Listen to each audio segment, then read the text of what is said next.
We drove to Williams, Arizona from Sedona last night, and I must tell you, Arizona interstates have some of the most beautiful wildflowers of any state I have seen.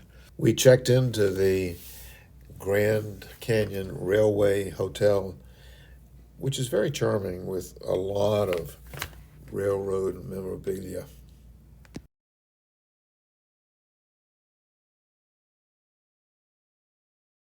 The next morning, I got up early and walked around and looked at some of the old railroad mementos.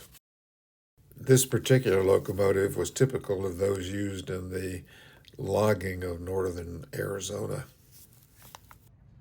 Ann and I are now in Williams, Arizona at the Grand Canyon Railroad Hotel, which is a neat hotel. Lots of railroad mementos around. And today we're going to go up to the Grand Canyon by train. So that should be fun. Good morning, friends and family. We're heading off to the Grand Canyon on a train, 2.5-hour train ride. Just want to take a minute to, well, we can have a minute to tell Andy yesterday, happy birthday. I told you that yesterday, but I want to tell you today, I'm thinking about you. And I've got another birthday girl on this trip, and that will be Ansley, who will be 17, and Dee is the one that turned 18 yesterday. Anyway, more to follow. Love you. that was last night. We was hanging out with Paul. After a short Western skit by some actors whom we would see several times during the day, we boarded the train at 9:15 and were a scheduled 9:30 departure. The Santa Fe Railroad closed the passenger service on its route from Phoenix, Williams, and Grand Canyon when the American love affair with the automobile was in full flight. The tracks grew quiet and stayed that way for about 20 years until a private organization purchased all the assets, restored the locomotives and the cars painfully, and launched this service, which seems to be very popular. Waving off the train, I love it. And what do I see right here? Oh my goodness, our recycled cowboys. I see bandits. And how about this very busy intersection, everyone?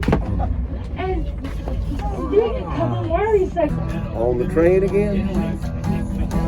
Yeah, I'm stuck on this dumb train again. Going through life I love is me. We had a very pleasant ride and a funny hostess, so the time passed quickly, and before long, we were back at the south rim of the Grand Canyon. Both of us have been several times, and I can't say it's changed since we were there, but it's still staggering to take in.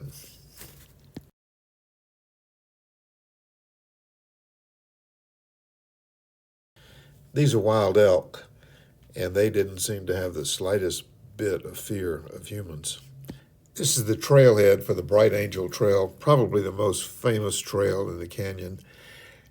We saw a number of people coming up while we were there, including these two young girls whom Ann joined to act as if she had done it.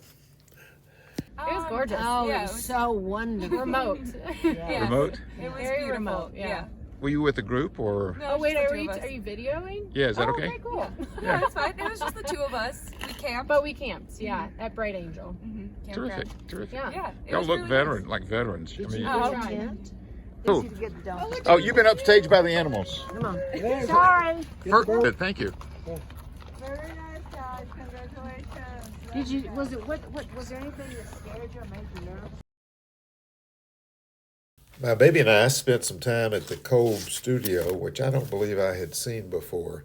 They were having an exhibit of the Kolb, K-O-L-B brothers, which was fascinating. Ellsworth and Emery Kolb were pioneers in the development of the Grand Canyon. They were photographers, but they did whatever work needed to be done to make it a tourist destination. This is their studio today. which is still located on such a prominent point.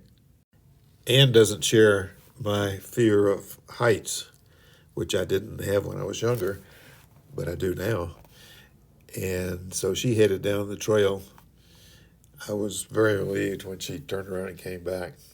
The train schedule allowed us to be at the canyon about 3 hours, and that was more than enough time unless you wanted to hike down into the canyon.